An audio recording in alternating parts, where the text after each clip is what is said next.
This video is sponsored by Brilliant. More later in the video. Hey guys, Quiv the Lazy here and welcome back to the channel. We are getting towards the end of February as I am recording this video, and that means we are getting closer and closer to galaxy season. The season where, at least in the northern hemisphere, we can image, well, not so many nebulae anymore because the Milky Way is kind of hidden away, but we have access to a lot of galaxies, and by a lot of galaxies I mean a lot of galaxies, which is super cool. But also it's one of the most difficult type of targets to image from a super light polluted area like I am here in Tokyo. And so for this time I will be using the IDAS GNB filter. I just received the 2-inch version of the filter, which should be available to the general public in the month of March at some point, and I'll be using it together with my Hyperstar telescope behind me, which is a very fast, high-speed type of telescope. The target will be M86 and all of the galaxies around M86, and I'll be showing you that in terms of how I'm going to set up my sequence and how I'm going to start imaging with free and open source software in a minute. And we'll also see at the same time what field of view and what galaxies we can hope to image at that point, and from what time to not what time during the night, because all of those are important. Of course, since it's the first time that I use the filter, the first thing that I'm going to do is take flat frames that will let me correct for optical aberrations of my telescope and camera system, as well as filter system, and any dust that might have made its way into the system. And that will be very important in the end for the processing of the image. In order to take my flat frames, I will be using a flat panel, which is a really great investment that I did a few years ago. It really made my images get better because you can get really good flat frames with such things. My objective will be to place it on my telescope there that I've set up to be pointing vertically up for now. Sorry about the wind, there's probably a lot of wind noise. And I will be putting this on top of it. Then I can, using a knob on the flat panel, adjust its brightness, and I will want to make it so that I take my flat frames so that they're between 1 second and 2 seconds long, and when that happens the histogram should be roughly, for me, my preference is roughly at 40% overall of the whole histogram.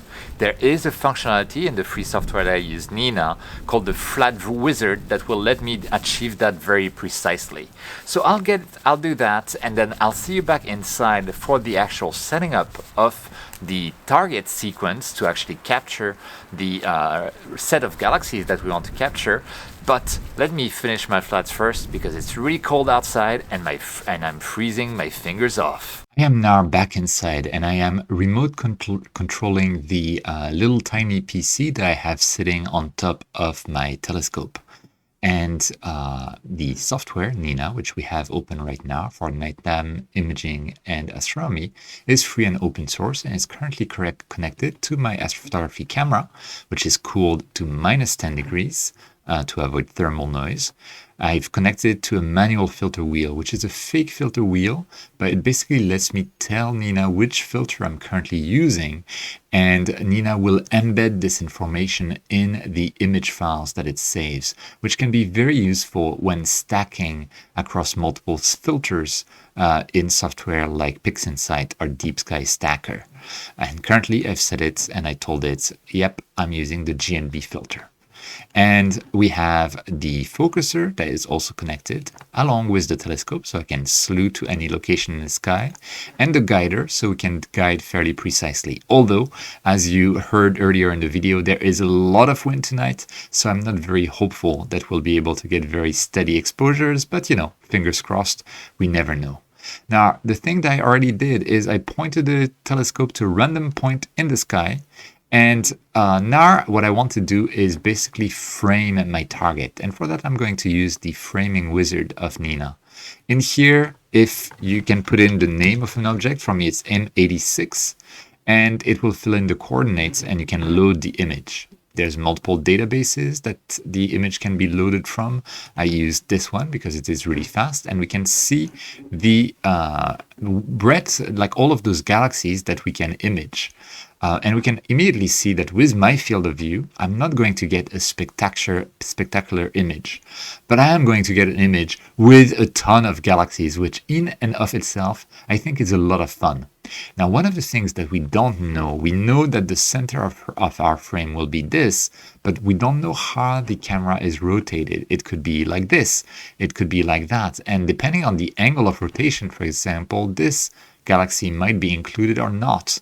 So we want to determine the rotation of the camera. Fortunately, Nina can do that automatically. So I'm just going to click on the determine rotation from camera. It's going to take an exposure and simply tell me what is the rotation by doing a process called plate solving the image, where it realizes where in the sky it is pointed and what angle. And there it is. We have my angle of rotation of the camera. And now that I know it precisely, I am free to adjust my field of view to kind of like include the objects that I want. So I could take this, for instance, that has tons of objects. I could try to include this little like tiny spiral galaxy there. But you know what? I think I'm gonna, this is a tough one. I guess, and we need to always remember that part of the frame will need to be cropped out for whatever reason, for dithering, etc. You know what? I guess I'm going to go with the very classic something like this. This should capture a lot of galaxies and it will be a lot of fun to play around. Again, I'm not looking for a spectacular photo, especially from here in Tokyo, but it's going to be a fun photo where we can try to spot as many galaxies as we can. So that is my objective. And then I am going to tell Nina that I want to take an image of this.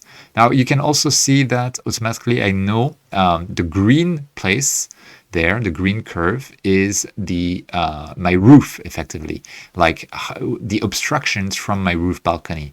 The white line is the elevation of the target. So this is our target, this is the elevation, and we can see that until around 11 p.m. tonight, it is hidden behind obstacles, which is always very, interesting to know. So I'm going to add the target to the sequence, and I'm going to use my own sequence template for that. I have a pre-made sequence template that works really well for me. So I'm just selecting this, and this sets up the sequence for me without me having to do anything. It's going to do a lot of things, but it is going to send me a notification to my phone when it starts imaging, slew and center to the target, run an autofocus run, start the guiding, and then it will take the exposures. Now my exposures, by default, I have them at 300 seconds, but that's for narrowband.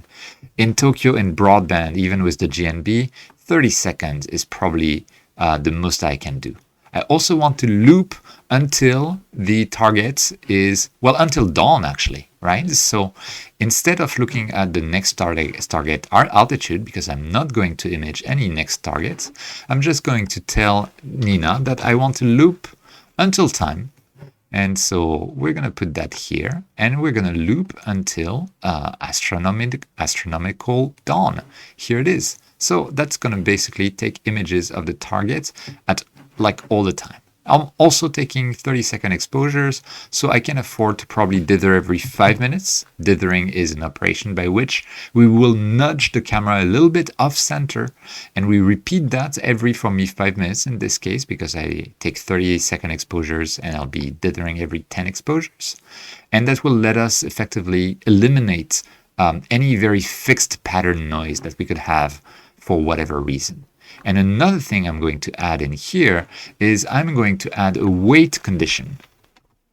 And I'm going just to say that I want to wait until the target is above the horizon, because it takes into account my artificial horizon here, this green line. So I'm going to put that, and I'm going to put it here. So it will first wait until the target is above the horizon. And I'm going to tell it like, okay, I want it to be like at least 3 degrees above the horizon. And you can see that it estimates then that it will start imaging at 10:58. Just to be, I think that should be safe enough. And once it starts imaging, it will actually send me a notification on my phone. And if there are any issues during the process, it will also send me notifications on my phone, because that's how it's been. I've set it up here. So I can always be on top of my imaging session.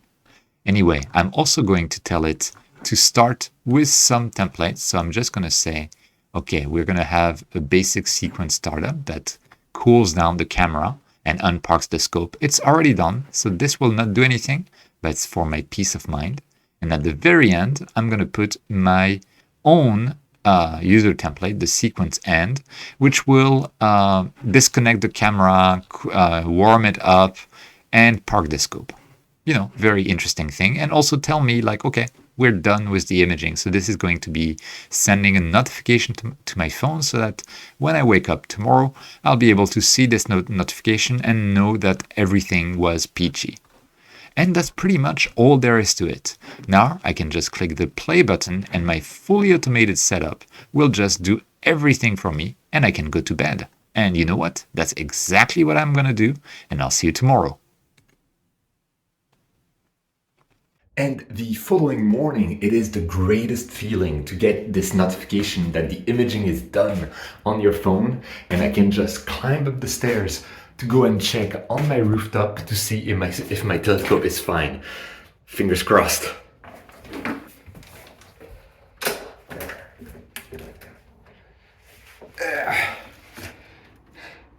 There it is in its zero position / park position. Not doing anything, just waiting for me to close the caps and put the cover on top of it again. I'm back inside, and I managed to get 504 exposures, each of 30 seconds, of the galaxies that we wanted to image.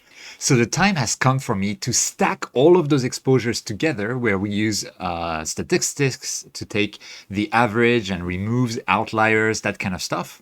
And once I've stacked all of those exposures, I'll be able to process them to really reveal the galaxies as much as I can, because I expect to have a lot of noise in my images due to me being in Tokyo. Now, the processing tools themselves rely a huge amount on statistics. And I found that learning or refreshing yourself on the basics of statistics can actually bring your processing skills to the next level. I found the best way to do so is to use brilliant.org, which I found is an amazing way to learn and grow your knowledge in math and computer science. There are thousands of lessons on Brilliant that go from foundational and advanced math to statistics and astrophysics, and new lessons are added all the time. I have a busy full-time job with tons of overtime, plus making YouTube videos, but Brilliant has made it easy for me to use the short gaps of free time I have, like on the train or in between conference calls, to develop myself, to keep my analytical skills sharp. And these days, I've been having a blast refreshing my knowledge, as I mentioned earlier, of statistics and probabilities using Brilliant. And it's already helped me understand some of the astro processing tools and the properties they have, and I can use them much more deeply. So head over to brilliant.org/quivlazygeek for a 30-day free trial. And if you're one of the first 200 people to sign up, you will get 20% off your annual subscription. Okay, let's go back to the processing. I managed to get 504 exposures, each of 30 seconds. So around 4 hours of data in the end. And because I'm using a short focal length of 300 millimeters and I have an APS-C size sensor, it's a fairly wide field of view, and I'm also imaging from Tokyo. So I wasn't expecting to get like a lot of galaxies and a lot of details in each galaxy. But I did get some, and this is what I got.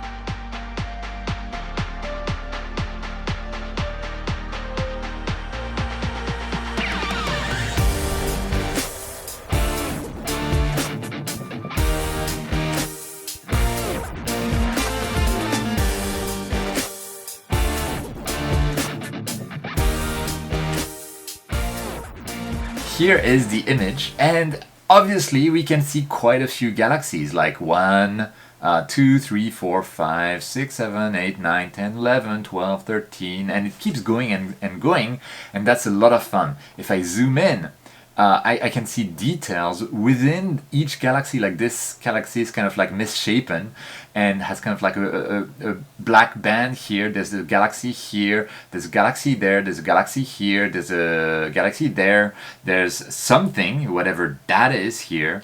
There is a galaxy here, here, here, here, here, here, here, here, here, here, here, here.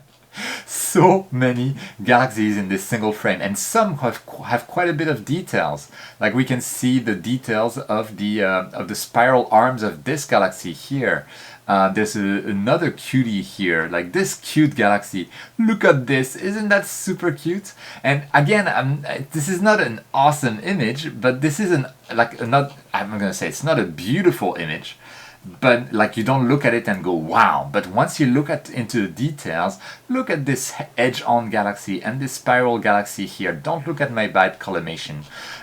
It's amazing that from Tokyo I'm able to gather to image all of those galaxies and actually like let me count the galaxies and get back to you. So 1, 2, 3, maybe 4, 5, 6, 7, 8. A few eternities later. Okay, and in my image I counted around, I'm not even sure anymore, but 86 galaxies that are visible. And I find it super cool that in a single night I can point my telescope and just like from Tokyo gather some data, process it, and look at the image and see in a single frame 86 galaxies, which makes no sense to me. It's awesome. Each galaxy has millions of stars, millions of suns. Each galaxy is huge, humongous in size. Each galaxy has maybe trillions of exoplanets. I have no idea. No, maybe millions. I don't know.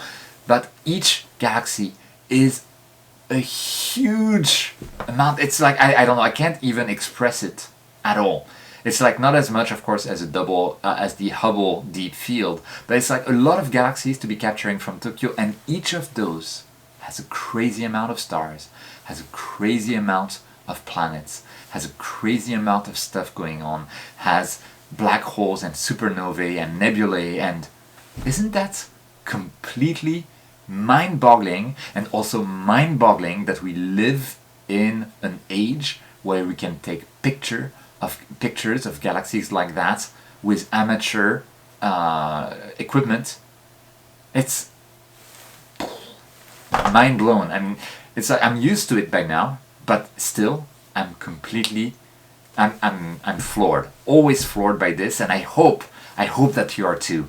I hope that if you have a telescope, if you have a DSLR, whatever, you can try and in this spring season capture the area around M86 and try to see what you can get from there, and see if you can capture and how many galaxies you can capture in a single field, and just have fun doing that. I love this hobby so much, and I can't get enough. I simply can't get enough, and I hope it's the case for you too. With that, thank you so much for watching. If you can, feel free to go down below, click that subscribe button, like button, leave a comment. It really helps the video out and the channel out. And I also want to give a special thanks to my Patreon supporters and my channel members. You're really helping the channel grow. Thank you so much. If you're interested in being a Patreon member or a channel member, you can look at the description for more details. Again, thank you so much for watching. Don't forget whenever you can to look up at the stars, and I'll see you next time.